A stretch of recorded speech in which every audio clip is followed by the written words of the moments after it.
Siyempre, narito ang pagsasalin ng bawat kabanata sa Filipino. Dahil mahaba ito, hahatiin ko ang pagsasalin sa ilang bahagi. Kabanata 1, Pagtitipon sa tsaa at sampal kung ang Makati ang duyan ng mga elitista, ang Las Dames de Plata, mga bilyonaryong ginang, ang siyang humuhubog sa mga iskandalong amoy pekeng pabango at huwad na pulseres. Doon, ang kayamanan ay hindi lamang ipinapakita sa pamamagitan ng mga superkotse o mga bag na Hermes, kundi sa pamamagitan ng kung sino ang may pinakamabait na asawa. Si Alessandra Villanueva, asawa ng CEO ng VTech Holdings na isang electronics conglomerate, ay bumaba mula sa kanyang Rolls-Royce na may walang ekspresyon na mukha, ngunit ang kanyang pananamit ay kasing lamig ng isang paghihiwalay ng isang other woman. Madilim na pulang damit na hapit sa katawan, malalaking salamin sa mata na kasintindi ng kanyang pag-uugali sa mundo, hindi pinapansin. Nandyan na si Lexie, bulong ng isang matandang ginang, nagkatinginan ng may pag-aalinlangan. Simpleng dahil si Lexie ay hindi lamang maganda ngunit mapanganib din tulad ng isang USB na puno ng maiinit na video sa mga kamay ng isang dating kasambahay. Alam niya kung paano panatilihin ang kaayusan, ngunit kung kinakailangan, alam din niya kung paano itapon ang mga iskandalo sa mukha ng iba tulad ng pananampal gamit ang isang magazine na Forbes. Ang pagtitipon sa tsaa ay nagsimula sa mga scone, nagtapos sa isang sipa sa ilalim ng mesa mula kay Catalina Ong, asawa ng isang senador. Ang matandang babaeng iyon ay nakasuot ng kulay rosas na damit ng sanggol, nakangiti na parang sumusubo ng mantikilya ngunit ang kanyang mga mata ay sumusulyap kay Lexie. Alessandra, narinig ko na ang iyong asawa ay madalas na naglalakbay sa Cebu kamakailan, sabi ni Catalina. Ginutay-gutay ang Mac-Aaron na parang ninunguya niya ang kasal ng ibang tao. Ngumiwi si Lexie. Tinanong mo ba iyan dahil tunay kang nagmamalasakit o sinusubukan mong subukin ang kapal ng makeup ko? Ang tawanan sa paligid ay sumabog tulad ng popcorn sa isang microwave oven, ngunit lahat ng mga mata ay nagsimulang lumipat, patungo sa katulong na nagdadala ng tray ng mga pastry, at hindi sinasadyang naghulog ng isang maliit na bagay, isang pulseres. Hindi ito ordinaryong pulseres. Ito ay isang pulseres na eksaktong kapareho ng ibinigay ng kanyang asawa kay Lexie noong nakaraang linggo. Isang limitadong edisyon, na mayroon lamang 3 sa Asia. Tiyak na hindi kayang bilhin ito ng isang guro sa kindergarten. Naging yelo ang hangin sa loob ng 2 segundo. Sumulyap si Catalina. Nagpanggap na nagulat, naku, nagkataon. Oh, hindi nagkataon. Tumayo si Lexie, kinuha ang kanyang tasa ng tsaa, lumapit sa katulong. Saan mo nakuha ang pulseres na ito? Ang kanyang boses ay mas malamig kaysa sa air conditioner ng Daikin sa ika-48 palapag. Naku, ito ay kay Teacher Clara, naiwan sa silid ng amo. Boom. Lahat ay nagpigil ng hininga. Halos mabilaukan si Catalina sa kanyang pastry. Walang sinabi si Lexie. Dahan-dahan lamang niyang inilapag ang kanyang tasa ng tsaa, pinunasan ang kanyang mga labi gamit ang isang sutlang tela at pagkatapos ay sinabi ang isang pangungusap na nagpatahimik sa pagtitipon, kung gayon marahil sa susunod ay dapat akong maglagay ng GPS sa aking mga regalo, upang malaman kung saan ito pupunta pagkatapos kong bitawan. Kabanata 2, Magandang Asawa, isang high-end na display item Makati, 11 p.m. Ang ika-47 palapag ng Velasco Residence Tower, isang penthouse na nagkakahalaga ng $6 na milyong, ay tahimik na parang isang sementeryo. Walang tunog, maliban sa pagtiktak ng relo ng Cartier na parang nagbibilang pababa, para sa isang pagkasira. Nakaupo doon si Lexie, mag-isa. Sa mahabang sopa malapit sa bintana, ang pulang damit ay pinalitan ng puting satin na nightgown, hawak ang isang baso ng pulang alak na kumikinang na parang dugo ng isang other woman. Hindi siya umiyak, ang pag-iyak ay para sa mga asawang babae na nagmamahal pa sa kanilang mga asawa. Ngunit si Lexie, iniisip lang niya, bakit niya hahayaan ng isang guro sa kindergarten, na makuha ang kanyang dating pinaniniwalaang tunay na pagmamahal. Sa mesa ay naroon ang Pulse Ares. Hindi sa kanya, ngunit kay Clara na green tea na nakalimutang iwan ng katulong at kinuha mula sa ibaba. Isang limitadong edisyon na Pulse Ares. Bibigyan kita, ngumiwi si Lexi. Naalala ang sinabi ni Teacher Clara noong inimbita siya sa kaarawan ng kanyang anak na babae. Ngayon naisip niya, ito ay tunay na ang pinakamataas na antas ng paghuhugas ng utak. Ngumingiti siya ng walang muwang, madaling kausapin, habang hinihimas ang balikat ng kanyang asawa na parang humihingi ng tip. Binuksan ni Lexi ang kanyang telepono, nag-scroll sa Instagram. Nag-upload si Clara sa kanyang personal na pahina ng larawan ng kanyang pagbibigay ng gantimpala sa sarili pagkatapos ng isang buwan ng nakakapagod na trabaho. Ang larawan ay malabo ngunit maaari mo pa ring makita ang anino ng Pulse Ares. At ang background ay isang pamilyar na sala. Ang modelo ng apartment sa Cebu, kung saan madalas na maglakbay ang kanyang asawa para sa negosyo. Bigla na lamang tumawa si Lexi. Isang tawanan na hindi masaya, hindi galit. Ngunit isang uri ng, oh, ganyan pala maglaro. Sige, tumayo siya. Binuksan ang safe. Hindi kumuha ng pera, hindi kumuha ng alahas. Sa halip, ay isang tumpok ng mga kontrata sa paglilipat ng stock ng VTech Holdings, kung saan ang pangalang Villanueva Alessandra ay nakalista bilang may-ari ng 12%. Naisip ng kanyang asawa, si Sebastian Velasco, na si Lexi ay isang vase na may utak, pinakasalan siya para sa kanyang reputasyon, at upang pagandahin ang kumpanya. Ngunit hindi niya alam na, siya ang nagligtas sa kumpanya mula sa pagkalugi 3 taon na ang nakararaan, nang tahimik siyang nag-iniksyon ng pera mula sa pondo ng pamumuhunan ng kanyang ina sa Hong Kong. Hindi ako mahina, hinihintay ko lang ang tamang oras. Tahimik na nagpadala si Lexi ng mensahe, pupunta ako sa Cebu bukas. Gusto kong tingnan ang modelo ng apartment. Convenient ba, mahal? Sumagot ang kanyang asawa 5 minuto mamaya, may meeting ako sa Singapore. Ngunit sige, pumunta ka, tingnan mo. Kung gusto mo, bilhin mo.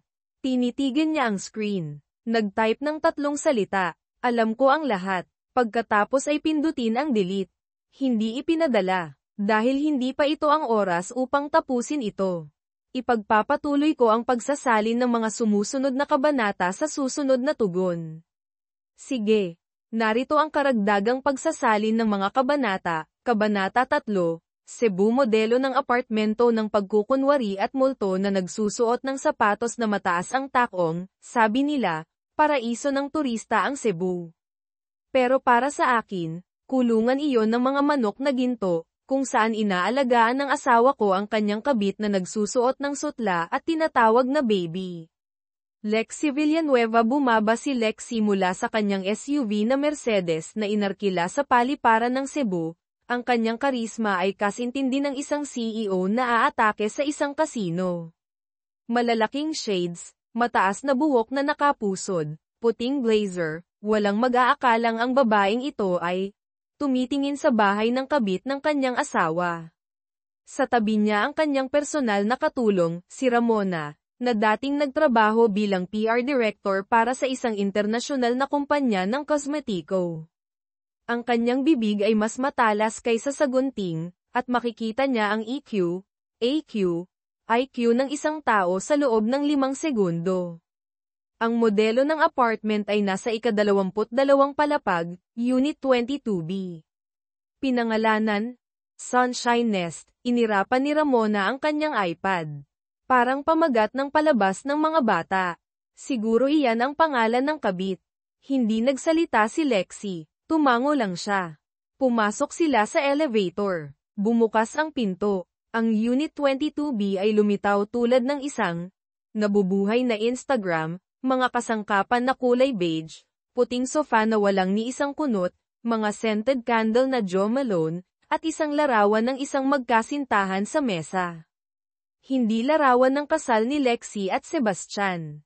Sa halip ay isang larawan ni Clara na green tea, na tumatawa na parang hindi pa siya nagnakaw ng asawa ng sinuman. Lumapit si Lexi, kinuha ang larawan, at ibinato ito sa sahig.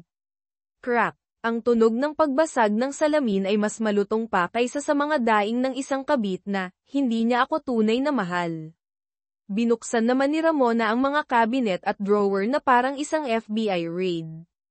Pagkalipas ng ilang sandali, huminto siya. MS, Lex, ito. Iniabot ni Ramona ang isang lumang telepono na may bahagyang basag na screen. Sa loob ay isang serye ng mga mensahe na ipinadala ni Clara sa isang estranghero na may pangalang, si Sister. Clara, okay pa rin ang plano, ate. Wala siyang alam. Si Sister, magaling. Pero huwag mong ihayag ang iyong pagkakakilanlan. Kung malaman niya na may kinalaman tayo, tapos na tayo. Sumingkit si Lexi. Mga kapatid. Ano ang F? Sa sandaling iyon, tumunog ang doorbell. Nagkatinginan sila ni Ramona. Walang naka-schedule. Sino ang nakakaalam na nandito tayo? Bumukas ang pinto. Nakatayo sa harap ni Lexi ang isang babae na nakasuot ng itim na damit na may malalim na v-neck na umabot hanggang sa kanyang pusod, kulot ang buhok, may pulang lipstick, at mga mata na kumikinang na parang isang lobo na nangangaso. Hello. Ako si Calista Santiago. Ang ate ni Clara. 3 segundong katahimikan. Pagkatapos ay pumasok si Calista na parang bahay niya ito. Umupo, nag-cross ng mga binti, tinitigan si Lexi mula ulo hanggang paa na parang tinatasa ang isang item sa Sotheby's auction. Hula ko nandito ka para tingnan ang pugad ng asawa mo, tama ba? At para malaman din, kung sino ang nagtutulak sa lahat ng ito. Kinuyam ni Lexi ang kanyang mga kamay, ang kanyang mga mata ay hindi umaalis sa babae na pumasok na parang isang tagtuyot. Ngumiti si Calista. Si Clara ay isang pyesa lang. Ang tunay na manlalaro ay ako. Kabanata 4, Green Tea na ate at ang plano ng isang taong nabigo na, hindi ko inaagaw ang asawa mo. Binabawi ko ang posisyon na dating akin. Calista Santiago umupo si Lexi ng tuwid, nag-cross ng mga binti, na parang nasa isang paglilitis ng paghihiwalay na nagkakahalaga ng bilyon-bilyon. At totoo nga na nililitis niya. Ngunit gamit ang kanyang mga mata. Nakaupo si Calista, ang kanyang tingin ay hindi umiiwas. Mayroon siyang aura ng isang taong nagmahal, natalo, sinaksak sa likod, at ngayon ay bumabalik na parang isang multo na nakasuot ng itim na damit. Akala mo ba mahal ni Clara si Sebastian? Ngumiti si Calista ng bahagya. Ang kanyang boses ay parang amoy ng pekeng pabango, hindi. Mahal niya ang pera. Ngunit ang tunay na nagmamahal kay Sebastian ay ako. Nawalan ng imik, inilagay ni Lexi ang kanyang ulo sa gilid, ngumiwi. Ang lumang linya na iyon. Iyan ang sinasabi ng mga kabit kapag nahuli silang nakaupo sa kondongan ng asawa ng ibang tao. Sumandal si Calista, inilagay ang kanyang kamay sa kanyang buhok. Akala mo ba isa akong kabit? Hindi. Ako si Wednesday. Dumating ako bago ka ng isang araw. Boom! Isang banayad na twist na parang sinampal ng tsinelas. Kumunat ang noo ni Lexi. Ibig mong sabihin, bago ka pakasalan ni Sebastian, ako ang kanyang opisyal na kasintahan. 3 taong nagmamahalan. Balak magpakasal. Ngunit, nakialam ang nanay mo. Bumagsak ang katahimikan sa silid. Nanlaki ang mga mata ni Ramona sa tabi. Kinuyam ni Lexi ang kanyang mga kamay hanggang sa halos mabasag ang kanyang baso ng alak. Nagsisinungaling ka, siguro. Pero dapat mong tanungin ang nanay mo bago ka maging kampante. Kinuha ni Calista ang isang lumang, kupas na larawan mula sa kanyang pataka. Sa larawan ay isang batang Sebastian na nakayakap sa isang babaeng mahaba ang buhok, na walang iba kundi si Calista bago siya nagpakulay ng highlight. Malamig na sabi ni Lexi, walang kinalaman sa akin. At wala rin itong kinalaman sa kapatid mo. Sumandal si Calista, tinitigan si Lexi na parang nanunood ng isang katatawanan. Kung gayon bakit ka nandito? Kung hindi ka nag-aalala na niloloko ka, bakit kailangan mong pumunta sa Cebu? Hindi sumagot si Lexi. Dahan-dahan lamang niyang kinuha ang kanyang telepono at binuksan ang recording na kinuna ni Ramona mula sa camera sa apartment. Clara, hindi ko siya gusto. Pero para sa iyo, gagawin ko. Calista, maglaro ng maayos. Huwag mong hayaang malaman niya. Mahirap pakisamahan ang legal na asawa. Muling bumagsak ang katahimikan sa silid. Sa pagkakataong ito ay nalagay si Caliste sa isang kawalan ng imik. Tumayo si Lexi. Bahagyang ngumiti. Hindi ang isyo na minahal mo ang asawa ko. Ngunit naglalaro kayo ng kapatid mo ng marumi at akala ninyo walang nakakaalam. Lumapit siya at bumulong sa tainga ni Calista. Nakakalungkot, ako lang ang nakakaalam ng lahat. At hindi kita patatawarin. Pagkatapos ay tumalikod siya at naglakad palayo. Ang kanyang mga mataas na takong ay tumatama sa sahig na parang isang pagbibilang pabalik para sa isang paghihiganti ng high-end. Masyadong mahaba ang tugon na ito. Ako ay magpapatuloy sa susunod na tugon. Sige. Narito ang patuloy na pagsasalin ng mga kabanata. Kabanata 5, CEO, Swiss account, at lomet sa ilalim ng $5,000 na suit, hindi nakakatakot kapag nambabae ang lalaki. Nakakatakot kapag inilantad niya ang kanyang lihim na bank account, at akala niya matalino siya. Lexi Villanueva kinabukasan, Manila. Pumasok si Lexi sa opisina ng kanyang pribadong abogado, Trinidad at Associates, na parang papasok sa isang chessboard. Itim na blazer, buhok na nakapusod, pulang labi, ang karisma ay kasintindi na parang aagawin niya ang buong merkado ng real estate at hindi lamang ang bulok na merkado ng puso ni Sebastian Velasco. Naglatag siya ng isang stack ng mga dokumento sa mesa. Kasama dito ang kasunduan sa prenuptial, buong dokumentasyon ng kanyang pamumuhunan sa VTech Holdings, mga joint bank statement mula sa 2 taon na ang nakalilipas, at partikular, isang flash drive na may pangalang Sebastian Offshore 2021. Kumunat ang noo ng kanyang pribadong abogado, si Marco Uy, nang isaksak niya ang USB sa kanyang laptop. Saan mo nakuha ito? MS, Villanueva. Sumipsip si Lexi ng isang tasa ng tsaa, ipinadala ito ng isang kaibigan sa UBS Zurich. Nagkataon lang. Hindi may tatago ng T ang lihim kapag may pera na. Account #99813, V, T regular na paglilipat, $50,000 United States dollars per buwan sa tatanggap, Clara Santiago nag-aproba, Sebastian Velasco bumantong hininga si Marco, luma na ang trick na ito. Ngunit napakakapaki-pakinabang. Katibayan ng pakikiapid dagdag pandaraya sa ari-arian. Maaari kang manalo sa lahat kung pupunta ka sa korte. Tumango si Lexi, ngunit hindi niya gustong manalo sa lahat. Gusto niyang mapunit si Sebastian. Hindi ko gustong makipaghiwalay. Kahit hindi pa. Gusto ko siyang masaktan, ngunit kailangan pa rin niyang makatayo. Makatayo upang makita ang lahat na unti-unting nawawala sa kanyang mga kamay.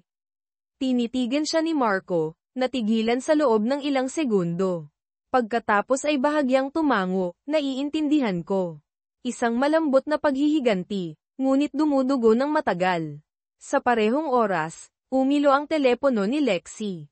Isang mensahe mula kay Ramona, na sinusubaybayan si Caliste sa Cebu.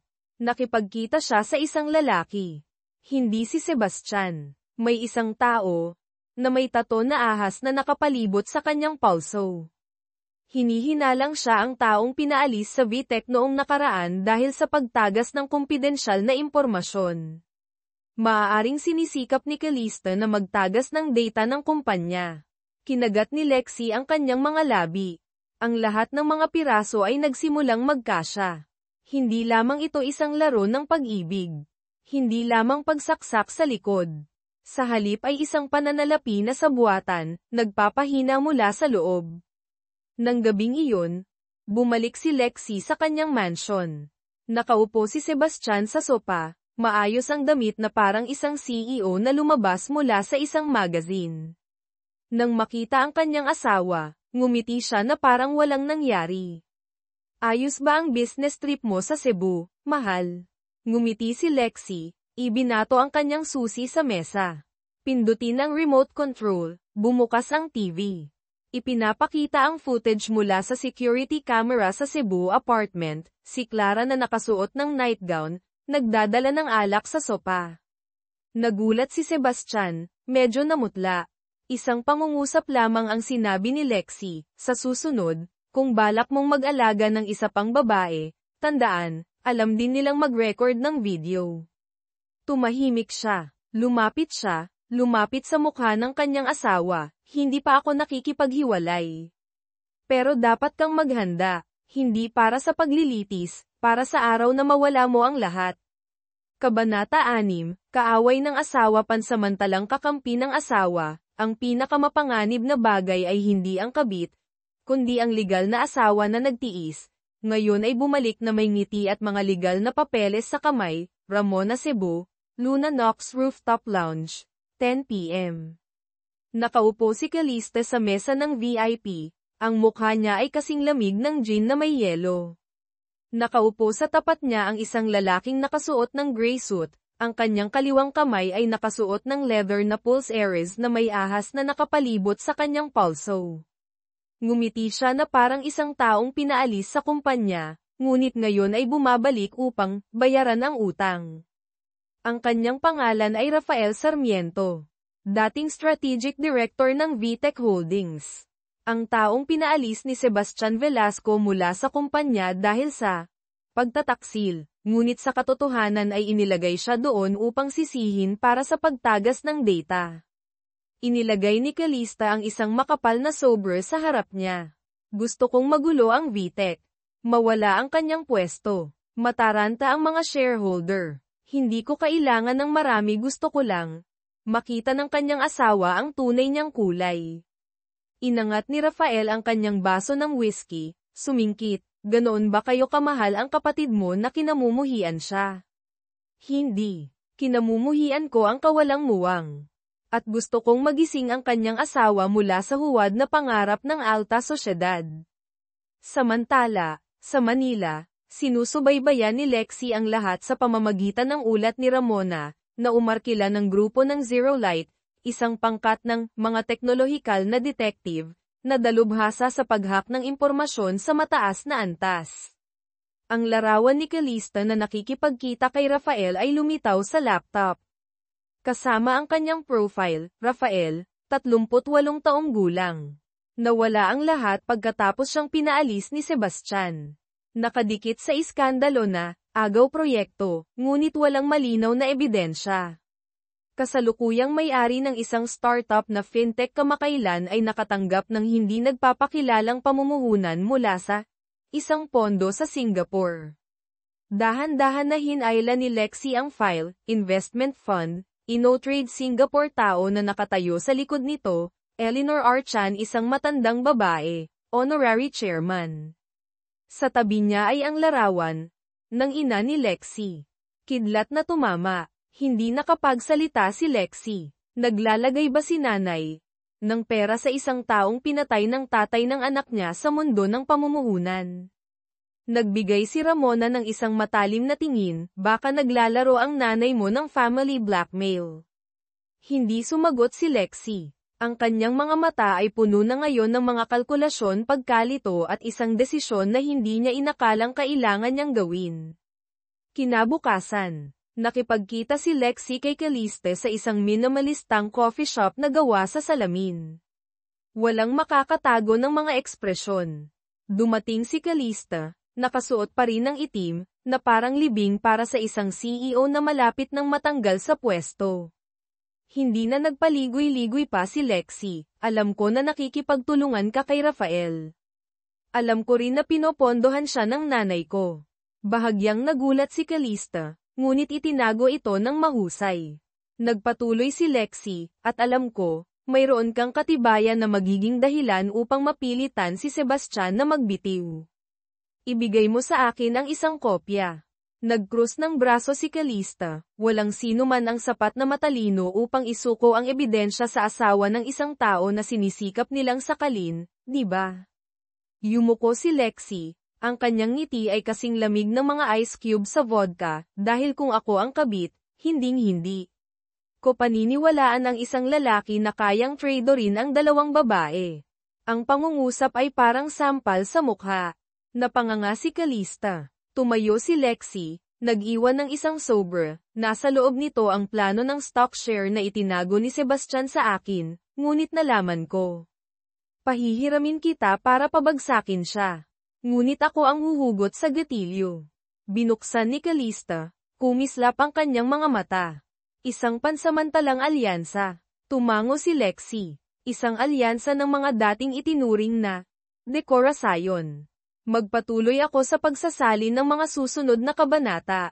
Ito ay masyadong mahaba. Sige po, narito ang susunod na bahagi ng salin, Kabanata 7, Pagtatambal-tambal, at balang nabalutan ng ginto. Ang pinakamapanganib na bagay ay hindi ang kabit, kundi ang legal na misis na dating nagtiis. Ngayon ay bumalik na may ngiti at banta ng legal na dokumento sa kamay. Ramona Vitec Holdings silid pulungan ng madiskarteng antas, ika-28 palapag. Ngayong umaga, pumasok si Sebastian sa silid pulungan tulad ng dati. Maayos na vest, makapal ang mukha na parang pader ng lungsod, at ang kanyang half-smile na nakapanlin lang sa maraming stockholders at sa kanyang asawa sa loob ng maraming taon. Pero ngayon, walang nakaupo sa upuang pangulo. Nakalagay sa harapan ng bawat isa ang dokumento ng pulong. Pulang takip, na may nakasulat na ginto, Section 7.3 Panloob na Investigasyon. Kumunat ang noo ni Sebastian. Anong nangyayari? Sa parehong oras, lumitaw si Lexi. Hindi nakaupo sa upuan ng asawa ng direktor. Umupo siya sa upuan ng pangunahing stockholder, bilang may-ari ng 12% ng personal na pagbabahagi at kinatawan din ng bahagi ng kanyang ina, na may-ari ng Eleanor Holdings, 15%. Tumahimik ang buong silid. Bahagyang tumango si Lexi bilang pagbati. Hihingi ako ng pahintulot upang ipakita ang Section 7.3 nilalaman na nauugnay sa hindi malinaw na pag-uugali sa pananalapi at mga paglabag sa personal na etika ng kasalukuyang CEO si G. Sebastian Velasco. Bumangon si Sebastian, Lexi. Nasiraan ka na ba ng ulo? Inihagis ni Ramona ang banta ng dokumento sa mesa, flap, ng diretso na parang isang sampal sa ilusyon ng kanyang reputasyon. Ito ay isang kopya ng pahayag mula sa isang offshore bank account, na regular na naglilipat ng pera sa isang tao na walang pangalan sa listahan ng sweldo ng VTEC. Ito ay isang larawan mula sa kamera sa Unit 22B ng Cebu. Lumalabas si G. Velasco kasama ang isang tao maliban sa kanyang asawa sa loob ng oras ng trabaho. At ito ay isang recording ng pag-uusap sa pagitan niya at ng isang tauhan sa ibabang antas, kung saan iminungkahi niyang gawing madali, para sa kanyang kasintahan na umakyat sa posisyon.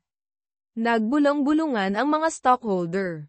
Nagtanong ang isang matandang lalaki na may pag-aatubili, kung tama iyan, makaapekto ba iyan sa pagbabahagi. Ngumiti si Lexi, at kinuha ang memory card, maaari. Pero kung mabilis tayong kumilos, maagang magbitiw ang CEO, napigilan ang media, ayos pa rin ang stock. Kung mag-aatubili tayo, lumabas ang balita, ito ang ilalim ng pagbagsak ngayon. Hinampes ni Sebastian ang mesa, ito ay isang sabuatan. Nagkasabwat kayo para saktan ako.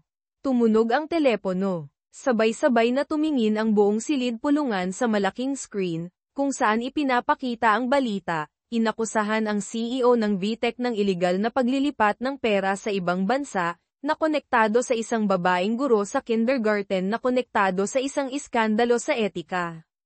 Iniimbestigahan ng kumpanya. Tinitigan ni Lexi ang kanyang asawa, walang pagmamahal sa kanyang mga mata. Kalkulasyon lang. Hindi ko kailangan ng diborsyo, Sebastian. Pero dapat kang maghanda, hindi para sa hukuman, para sa araw na mawala mo ang lahat. Isang oras pagkatapos, umalis si Lexi sa silid pulungan, sumakay sa kotse kasama si Ramona. Bamantong hininga si Ramona, nawala ang upuan. Magpupulong muli ang board upang bumoto ng bagong CEO. Humihingi din ng paliwanag ang maliliit na stockholder. Hindi tumawa si Lexi. Tumitingin lang sa labas, hindi masaya. Hindi ako nasisiyahan sa pagpabagsak sa aking asawa. Pero panatilihing hindi mamatay ang kumpanya pagkatapos niya iyon ang dahilan kung bakit ako kumilos.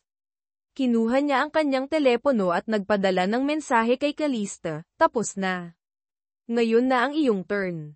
Gusto kong malaman kung ano ang itinatago niya at ni Rafael sa Singapore. Maghukay ng mabuti. Kung kinakailangan, pupunta ako doon. Kabanata 8, ex-kasintahan, Swiss account, at international wire puller, minsan, upang ibagsak ang isang imperyo, kailangan natin ng isang taong dating naapakan nito, Lex Villanueva Singapore Marina Bay Sands, ika-38 palapag, Presidential Suite. Pumasok si Lexi, ang malamig na hangin mula sa air conditioner ay hindi sapat upang pagaanin ang pakiramdam ng panganib. Suot niya ang orihinal na beige na suit, buhok na nakapusod, mapusyaw na pulang labi. Sa isang kamay ay hawak niya ang Hermes bag, sa kabilang kamay ay ang USB na. Naglalaman ng lahat ng bagong dokumento na nahak mula sa grupong Zero Light tungkol sa nakatagong listahan ng shareholder ng InnoTrade. At ang nagpatahimik sa kanya, hindi nag-iisang nagtatrabaho si Rafael. Mayroon siyang bagong financial advisor. Isang pangalan na pamilyar na parang isang lumang peklat, Adrian Del Rosario ang ex-boyfriend ni Lexi. Ang taong lumuhad at nag-propose sa kanya sa gitna ng Paris, at ang taong iniwan niya, para pakasalan si Sebastian. Flashback, 5 taon na ang nakalipas, Paris, kung pinili mo siya para sa pera, tandaan, kayang bumuo ng imperyo ng pera, pero pag-ibig lang ang makapagpapanatili nito na buhay, Adrian. Malamig na sinabi, pagkatapos ay lumakad sa gitna ng ulan ng taglagas. Hindi lumingon si Lexi. Naniwala siya noon na si Sebastian ay isang ligtas na hinaharap. Ngayon kung ang ligtas na hinaharap ay kinakaskes ng mga pahayagan tulad ng balat na puminsala sa filler. Bumalik sa kasalukuyan. Tinitigan siya ni Adrian, walang sinabi. Nagbuhos lang ng alak. Well, ngayon ikaw na ang naglalaro bilang kontrabida. Umupo si Lexi at kinuha ang baso, depende sa kung paano mo tinitingnan. Mayroon kang 20 minuto. Kung pagkatapos ng 20 minuto, pinili mo pa rin na manindigan kay Rafael, huwag mong sisihin. Tinaasan ng kilay si Adrian, ano ang panakot mo? Diretsyong inihagis ni Lexi ang USB sa mesa. Nasa loob nito ang lahat ng listahan ng mga shell corporation na itinatag ni Rafael upang maglaban ng pera mula sa VTech noong nakaraang mga taon, sa pamamagitan ng paghak sa panloob na sistema. Tumayo ka sa parehong panig ng isang tao na naghak sa kumpanya na pinamumuhunan mo. Alam mo ba, tumahimik si Adrian. Mayroon pa rin siyang parehong magiliw na tingin noong una, ngunit ang boses niya ngayon ay may pampulitikang kulay. Anong gusto mo? Tinitigan siya ni Lexi sa mata, gusto kong tumayo ka sa panig ko. Gusto ko ang lahat ng bahagi ng InnoTrade na hawak ng pondo ng aking ina ilipat sa boto ng pagtutol kay Rafael. Gusto kong bawiin ang kontrol, at wakasan ang larong ito. Nag-isip si Adrian sa loob ng ilang segundo. Pagkatapos ay inilapag ang kanyang baso, mapanganib ka pa rin tulad ng dati.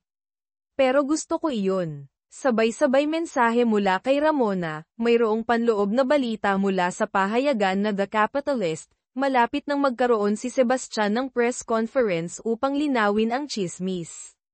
Siguradong ilalabas niya ang counter-strike. Kinakagat ni Calista ang bala dahil sinisimulan na ng media na maghukay sa impormasyon ng kanyang nakaraan. Bumulong si Lexi, kumakalaban na sila. Sige. Ngayon na ang oras para sa panghuling atake.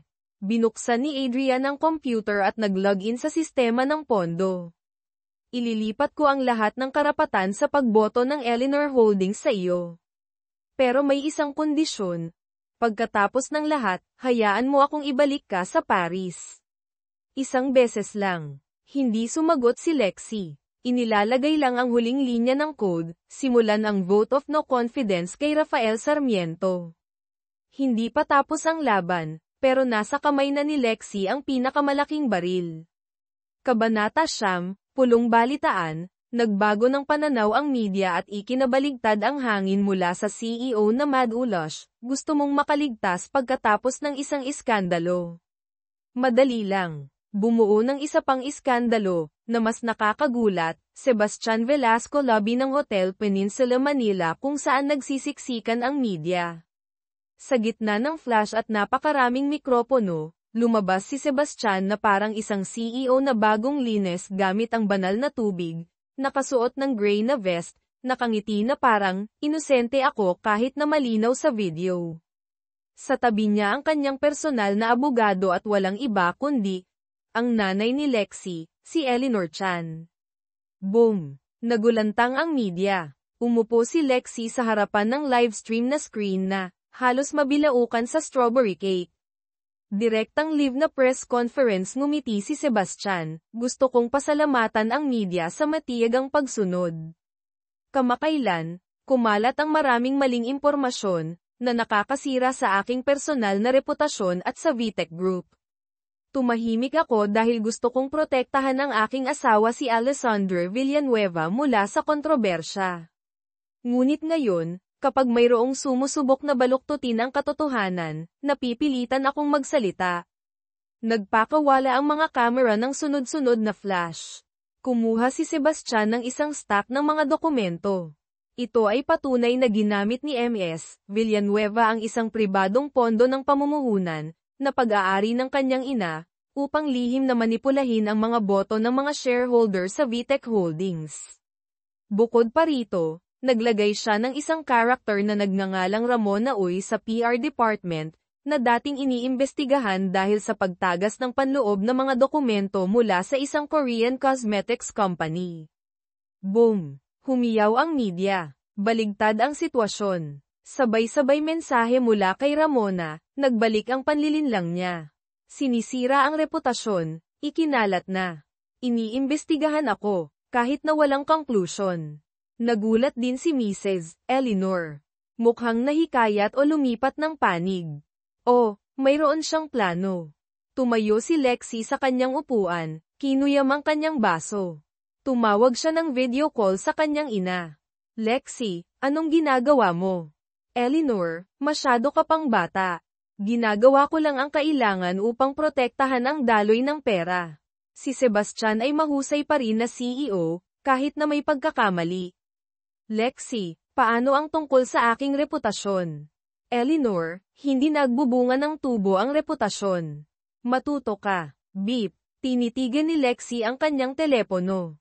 Ang tingin na parang isang reyna na pinagtaksilan ng kanyang ina. Kinabukasan opisina ni Adrian pumasok si Lexie tulad ng bagyo. Tinatawag ako ng mga pahayagan na isang manipulator ng kumpanya. Nasira ang reputasyon ni Ramona. Ibinebenta ako ng nanay ko tulad ng isda sa isang palengke. Tumango si Adrian, seryoso ang mga mata, kung gayon labanan natin.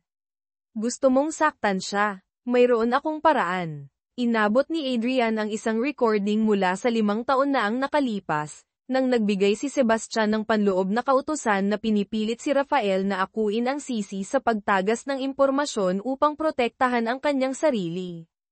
Tiningnan ni Lexie ang recording file. Ngumiti ang kanyang bibig ng malamig. Isang iskandalo na nakapatong sa isang iskandalo. Kung gayon, ay lalaro ko ang lahat. Ibababa ko silang lahat, ang aking ina at CEO sa impyerno ng pananalapi. Sige. Narito ang patuloy na salin ng mga kabanata, Kabanata 10, Panayam ng Kababaihan, video na naglalantad at ang pagbati na bumagsak sa social media, hindi ako biktima. Ako ay survivor. At muling isinusulat ang mga panuntunan, Alessandra, Lexie, Villanueva hapon, Hotel Conrad kung saan nag-organisa si Lexie ng kanyang sariling panayam. Hindi nagpadala ng imbitasyon tulad ng, sa isang mabait na paraan, ngunit nagpadala ng lihim tulad ng nagbalik na ex-wife sumasagot ang asawa ng CEO, na nagdulot ng pagdagsa sa social media. Sa unang 30 minuto, ang livestream sa platform na LiveItalkPH ay umabot ng 2.4 milyong manunood. Ang hashtag #LexieComeback at hashtag #SebastianLuon, Mad Ulush, ay umakyat sa tuktok ng Twitter Philippines. Ang panayam ay nagsisimula walang luha, walang pag-alog. Lumitaw si Lexi sa isang puting suit, buhok na nakapusod, maliliit na hako na parang nagbibigay diin sa bawat salita na sisikat tulad ng mga bala. Sa tabi niya si Ramona na hindi pa rin malamig ang dugo, hindi pa rin naalis ang pangalan. At, si Adrian ang lalaking tahimik na nakatayo sa likod, ngunit malinaw ang mga mata na, walang makakaligtas ngayon. Nagbukas ng pananalita si Lexi, hindi ako nag-organisa nito para umiyak. Nag-organisa ako, para tapusin ito. Tapusin ang lahat ng kasinungalingan na tumagal ng 5 taon. Tumahimik ako nang nambabae ang asawa ko. Nagtiis ako nang sabihin ng mga tao na isa lang akong napapanahong manika na nabubuhay sa labis na pera. Ngunit ngayon, sapat na. Tumango siya. Pindot ni Ramona ang button. Bumukas ang malaking screen. May nagpatugtog ng recording mula sa 5 taon na ang nakalipas. Ibahala mo kay Rafael ang pagtagas na iyon. Nauubusan siya ng pera. Pilitin mo siyang pumirma, at hayaan mong linisin ng legal department ang mga record. At tungkol sa pondo ni Eleanor, pansamantalang ilagay mo ang pangalan niya. Bayaw, madaling kontrolin. Ang asawa ko, walang malalaman. Magaling lang sa pagbihis. BOOOM. Parang nakuryente ang buong silid. Hindi umiyak si Lexi. Ngumuso lang, akala ng asawa ko, ako ay isang plorera. Sayang, may talam ang plorera na ito. Pagkatapos ng panayam mensahe mula kay Calista, magaling. Hindi ko akalaing maglalabas ka ng video na iyon. Pero gusto ko ang paraan ng paglalaro mo. Anyway, mayroon akong parteng gift para kay Sebastian. Isang kopya ng kontrata para sa iligal na pagtustos ng VTech para sa isang shell company sa Macau, na pinirmahan gamit ang pekeng selyo, na idinisenyo ni Rafael. Gusto mo bang gamitin? Sumagot si Lexi, gusto ko. At sa tingin ko, oras na para magkita tayo. Sa huling pagkakataon, nagkita si Lexi at Calista sa rooftop bar kung saan, nahulog, si Clara noong una nang malaman niyang isa lang siyang pyesa. Inilapag ni Calista ang kontrata sa mesa. Tinitigan siya ni Lexi, walang pangungutya, walang pagtatanggol. Pareho tayo sa isang punto, nagmahal ng mali, at ngayon ay mahal muli ang ating sarili. Tumawa si Calista at nag-toast, at ang paghihiganti ay hindi dahil sa galit, kundi dahil, akala nila hindi tayo maglalakas loob. Kabanata 11, Bagong CEO, Green Tea na intern at aral mula sa lumang lipstick, ang pagpapatawad ay hindi dahil mahina ako, kundi dahil alam ko, na nanginginig ang pinatawad sa tuwing nakikita akong ngumingiti. Lexi Villanueva 9 AM, punong tanggapan ng VTech Holdings kagyat na pulong siksikan ang silid ng pulungan, ang hangin ay mahigpit na parang sinturon na S ang sukat. Matapos ang nakagugulat na iskandalo, bumagsak ang pagbabahagi ng VTech ng 12% sa loob ng 24 na oras ngunit kakaiba pagkatapos ng panayam ni Lexi, nagsimula itong bumawi. Nagsimulang maniwala ang mga stockholder na, kapag ang lumang CEO ay isang mad-ulash, ang dating hinamak na asawa, ang pinakamalakas na panangga sa media. Idineklara ng chairman ng board, dahil sa kasalukuyang sitwasyon, opisyal naming itinalaga si Adrian Del Rosario Strategic Investor, dating tagapayo ng Eleanor Fund bilang pansamantalang CEO. Boom! Napabulalas ang network ng pananalapi. Direktang umakyat ang hashtag CEO THEPTRAIMTCU, gwapong mukhang pamilyar, sa tuktok 3 ng Twitter. Hindi umupo si Lexi sa board. Nakatayo siya sa labas ng salamin, may hawak na isang tasa ng kape, ngumingiti ng bahagya nang makita si Adrian na tumatango sa board na may mukha na hindi na, dating, kundi bagong nasa kapangyarihan. 3 araw pagkatapos sa panloob na silid ng PR pumasok si Clara Santiago. Buhok na nakatali, puting kamiseta, hindi na, green tea, na mga mata, kundi, pakisuyo huwag akong buhusan ng mainit na tubig. Sa kanyang harapan si Lexi nakaupo sa pangunahing mesa, pumipirma ng mga dokumento. Gusto mo talagang pumasok dito bilang intern? Tanong ni Lexi, hindi tumitingin.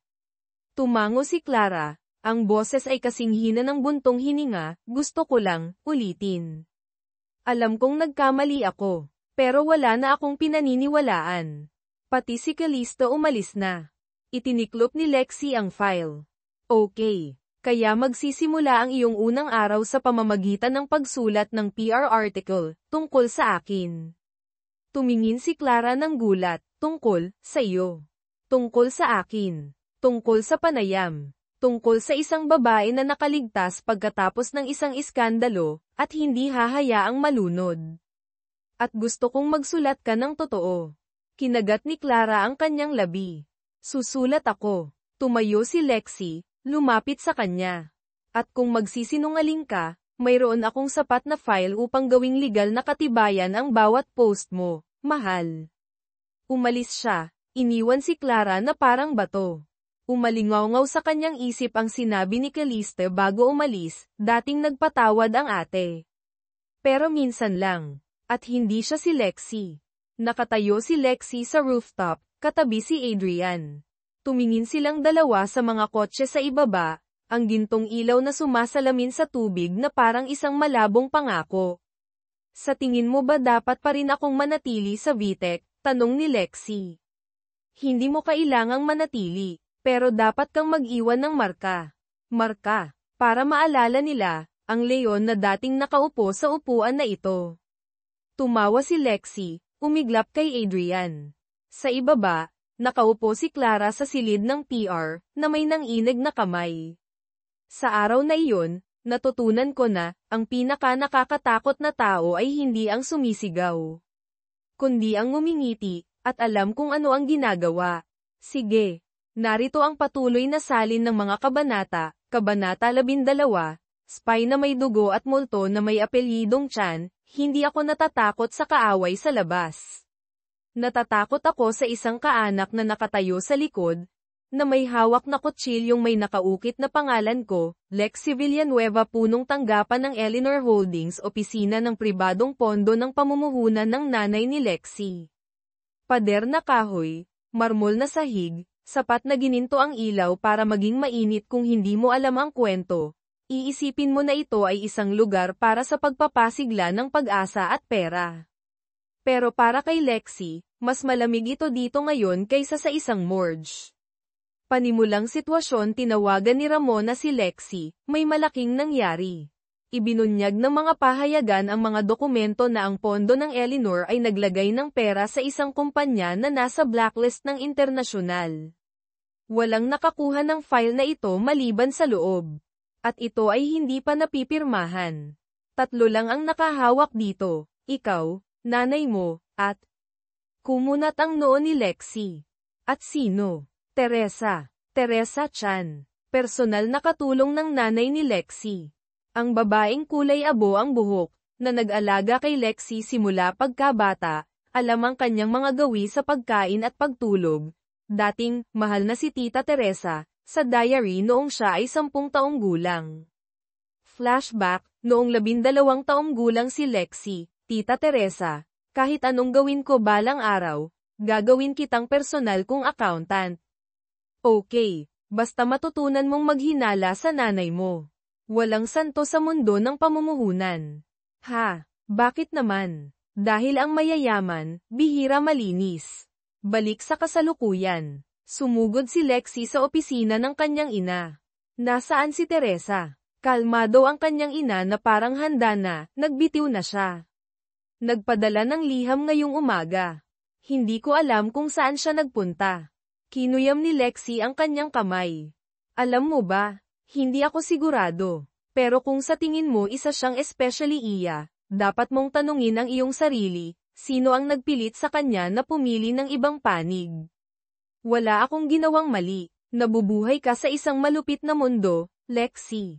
Ang pamilyaridad ay ang pinakamadaling bagay na gamitin upang ipantakip sa utang.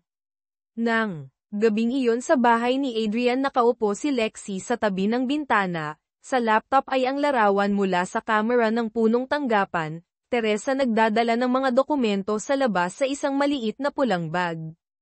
Sinundo siya ng isang Bentley. Plate number, MWR3388. Tiningnan ni Adrian, at agad na sinabi, ang kotse na iyon, ay hindi pag-aari ng anumang korporasyon. Kundi ng tatay ko. Biglang lumingon si Lexi, anong sinasabi mo? Patay na ang tatay ko. Patay. Pero hindi naman tuluyang patay.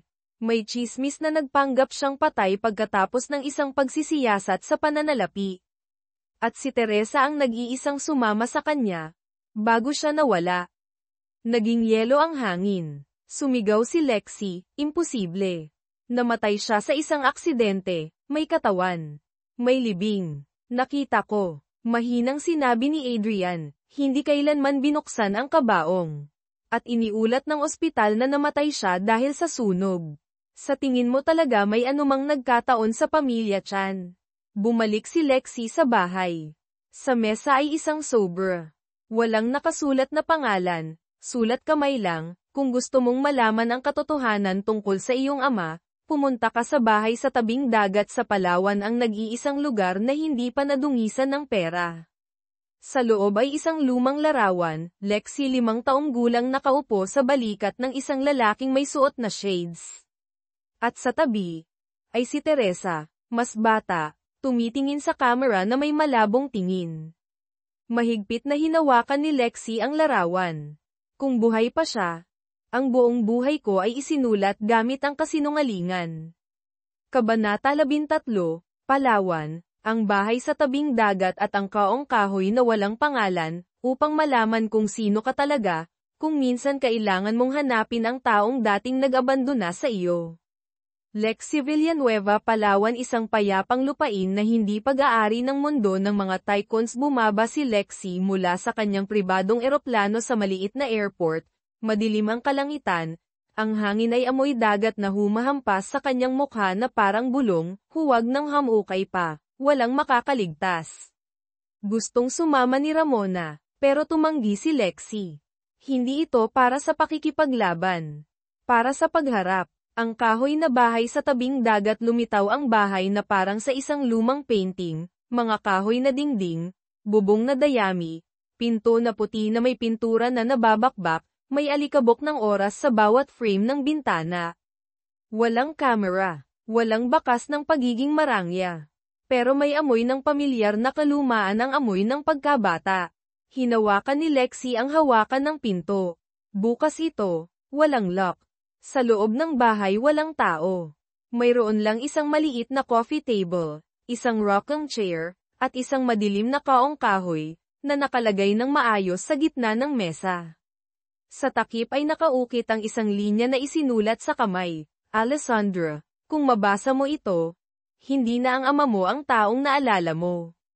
Lumunok si Lexi. Nanginginig ang kamay na binuksan ang takip ng kahon. Sa loob, isang lumang leather na notebook may pamagat na, record ng transaksyon 1997 hanggang 2005, isang sulat kamay, nagmamadaling sulat, isang USB drive na kulay pilak, may nakadikit na piraso ng papel na may nakasulat, para sa taong naniniwala sa iyo. Ang sulat ay nagsasabing, anak, kung mabasa mo ito, kung gayon ang iyong ama si Enrique Chan ay tinanggal na mula sa mundo ng mga malilinis. Baka sabihin nila na ang iyong ama ay isang financial criminal. Baka ilibing ako ng nanay mo sa isang pekeng libing. Pero ang totoo, pinili kong mawala. Dahil ayaw kong lumaki ka kasama ang isang lalaking madumi ang kamay. Dating mahal ko ang isang tao, hindi ang nanay mo. At ang taong iyon ay si Teresa. Nasangkot ako sa isang international na operasyon ng money laundering. Dating iniligtas ako ni Teresa, pero nilalaro kaming dalawa ng nanay mo ng isang malaking laro, na pinilit kaming umatras. Naglalaman ang USB na iyon ng kung ano ang natitira sa akin, patunay na hindi ako si Kim, pero niloko. Kung gusto mo pa ring malaman ang katotohanan, hanapin mo ang taong nagngangalang Luis Montelo, retiradong Interpol, kasalukuyang nasa Barcelona. Alam niya ang lahat. Kung hindi, sunugin mo ang USB. At magpatuloy ka. Tatay, nakaupo si Lexi sa kahoy na bahay, Ang sikat ng araw ng Palawan ay sumisikat sa kanyang tahimik na mukha. Hawak ang USB na malamig na malamig. Isang tanong ang pumipihit sa puso, kung biktima ang tatay ko, sino ang tunay na kriminal? Sa labas, patuloy na humahampas ang alon. Pero sa loob ni Lexie, nagsimula na ang isang bagong bagyo. Kabanata 14, Sebastian, Binal Ican, International Airport at nakababaliw na alok, may mga taong dapat mawala ng tuluyan. Pero hindi, para silang virus binura mo na. Babalik pa rin, Lexie Villanueva Ninoy Aquino International Airport VIP Arrival Area Kara rating lang ni Lexie sa eroplano mula sa Palawan. May amoy pa rin siya ng hangin sa dagat, ngunit ang kanyang puso ay nababalot pa rin ng mga alon dahil sa sulat na iniwan ng kanyang ama. Hinihila niya ang kanyang malita palabas ng gate. Ang sikat ng araw ay sumisikat sa pamamagitan ng salamin tulad ng isang spotlight na sumasalubong sa pangunahing karakter ng isang pelikulang paghihiganti na patungo sa kanyang bagong kabanata. Pagkatapos ay nakita niya siya. Si Sebastian Velasco, gray suit, may kantab na sapatos, buhok na nakaistilo ng CEO na nagtuturo ng startup, nakatayo sa gitna ng bulwagan na nakapamulsa, nakangiti ng manipis na parang labaha. Hello. Tagal na nating hindi nagkita. Malamig ba sa Palawan? Tumigil si Lexie. Hindi natataranta. Hindi nagulat. Tiningnan niya siya na parang isa siyang resibo na nakasulat sa card na hindi sinasadyang nabili, hindi interesado, ngunit gustong punitin. Sinusundan mo ako. Sinusunod ko ang puso ko. Kinibit ni Sebastian ang kanyang balikat, ang puso, at ilang satellite ng panaktik sa pananalapi na may utang na loob sa akin. Iginala ni Lexie ang kanyang mga mata. Pinalaya na ba? Nakakuha ng bawas na sentensya sa pagbigkas ng katwiran. Ngumiti si Sebastian. Nakatakas sa piyansa. Walang sapat na malakas na ebidensya. At ikaw, sinusubukan mong hanapin ang USB na maglalantad sa iyong ina at wawasak sa nakaraan ng iyong ama, hindi ba? Kumunat ang noo ni Lexie. Anong alam mo? Lumapit si Sebastian, na may kakaibang seryosong tingin. Hindi ako pumunta dito para takutin. Pumunta ako para magmungkahi. Mayroon akong impormasyon tungkol kay Luis Mantello. Pero kapalit, gusto kong sumama sa iyo sa Barcelona. Pause. Binal Ican ni Lexie ang sinabi ng 3 beses para matiyak kung ano ang narinig niya. Nasiraan ka na ba ng ulo? Niloloko ako. Lonoko. Sinasalakay ng dating asawa. Oo, nararapat sa akin iyan. Pero ang bagay sa Espanya ay lampas sa iyong kakayahan. Si Luis ay hindi lamang ang ama na nakilala mo, kundi ang ama na dati kong siniyasat. Twist sa gitna ng airport umatras si Lexie. Dati mong siniyasat si Luis Mantello. Bakit? Kinuyam ni Sebastian ang kanyang bag, ang kanyang mga mata ay lumipat sa mood na mapanganib pero hindi nagsisinungaling, dahil dati siyang finance manager para sa isang organisasyon ng money laundering. Ang network na kinasangkutan ng iyong ama at ni Teresa ay isa lamang maliit na sangay. At kung pupunta ka doon ng mag-isa, mamamatay ka. Tumigas ang hangin. Walang tumatawa. Pumasok si Lexie sa lounge, at umorder ng isang tasang black coffee. Sa kanyang kamay ay ang kanyang pasaporte. Sa screen ng telepono ay ang mensahe ni Ramona, may balita mula kay Clara, gumagana ng maayos. Bumalik na si Caliste sa Amerika. Tahimik ang nanay mo. Ngayon na ang oras para maglaro ng malaking chess game. Sumagot si Lexie, iniisip ko kung dapat ko bang isama, isang matandang fox. Tumingin siya kay Sebastian na nakatayo sa tabi ng bar, nakikipag-usap sa telepono sa matatas na Espanyol, ang mukha ay hindi na nagpapakita ng bakas ng takot.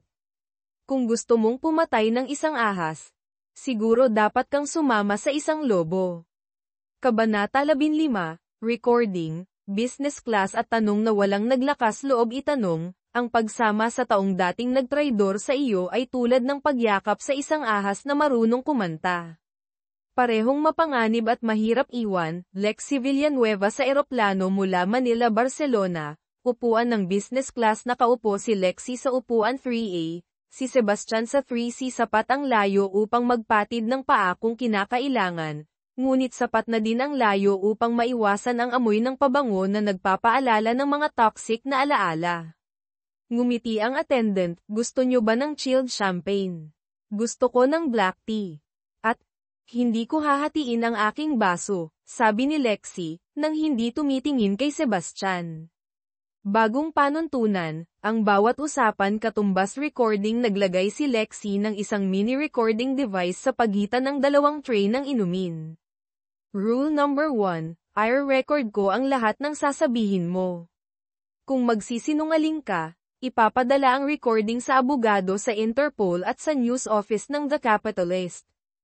Tumawa si Sebastian at sumipsip ng red wine, nakakatakot ka pa rin tulad noong unang araw na sinira mo ang telepono ko dahil hindi sinasadya na pinuri ko ang katulong dahil maganda ang kanyang damit.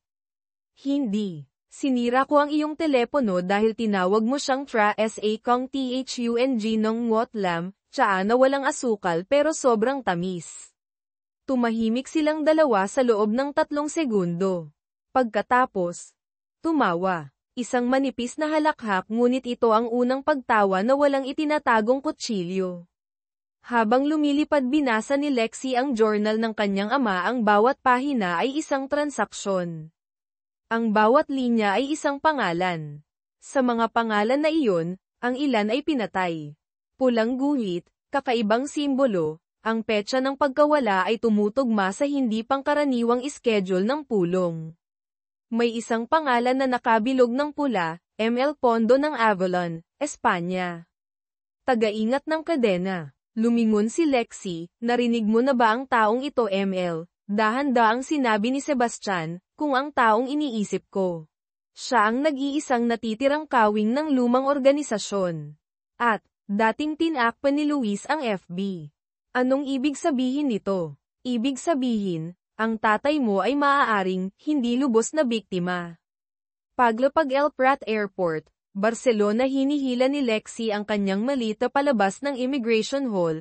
Ang kanyang mga mata ay hindi na malamig tulad ng dati ngunit nakatutok tulad ng isang mamamatay tao na nakakakita ng amoy ng madugong pera. Malapit si Sebastian, nagsasalita habang sinusuot ang kanyang headset. Nakatira si Luis Montelo sa Sitges, isang bayan sa tabing dagat. Ang kanyang palayaw sa lihim na file ay Silver Fox. Ngayon ay retirado na, nakatira kasama ang kanyang bagong asawa. Bagong asawa, tinaasa ni Lexi ang kanyang kilay. Oo, at ayon sa impormasyon mula sa Interpol, ang kanyang bagong asawa ay dating kasintahan ni Enrique Chan, ang iyong ama. Isang light twist ngunit pumapasok sa utak.